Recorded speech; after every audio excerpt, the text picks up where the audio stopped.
Шаһарымыздағы үлгілі пиктердің бірі 4-ші шағын ауданының Весна бірлестігі болып табылады. Атаулы кооператив қызметінде барлығы 25 тұрғын үй баршылық. Мүлтек ішінде жақсы пікір қалыптастырған үй-жайды Абылай Таубалдин осымен 5 жыл қатарымен басқарып келеді.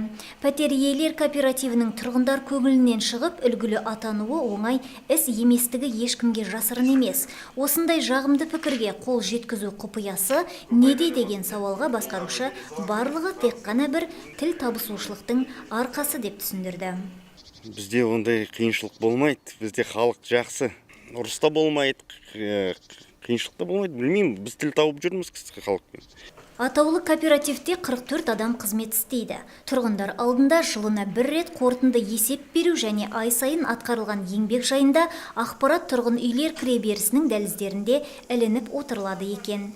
Веснаның өзге пиктерден тағы бір ерекшелігі ол жылу жүйелерінің модемді жүйеге көшуі болып отыр. Бұл дегеніміз барлық тұрғын үйлердегі жылу қызметінің интернет желісіне қосылып, әр уақытта энергетиктер бақылауында болатындығы. Осы арқылы тұрғындар жылу жүйесі үшін ешбір артық төлем жасамайтын көрінеді. Кейбір тұрғын үйлерде біртіндеп камералар мен жарық датчиктері де орнатылу үстінде. Сонымен қатар жылу жүйесінің күрделі жұмысын аяғына дейін жеткізіп, 10 шақты тұрғын үй канализациясын алмастыру жоспарланған. Шағын аудан тұрғындары өз еріктері мен сенбіліктер ұйымдастырып, қаланы абаттандыру шараларына қатысып отырады. Солардың бірі 79 жасқа жеткен қария Светлана апай.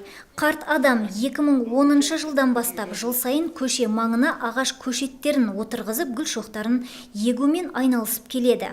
Бұл игі іс менің туған қалама деген сүйіспеншілігім деп отыр қарт ана. Шынымен де, үлкен кіші бәріміз тұрғылықты мекенімізге қамқорлықпен қарап, жанашырлық танытатын болсақ, қаламыздағы барлық пәтер иелер кооперативінің жұмыстары алға басып, нұр үстіне нұр болар анық.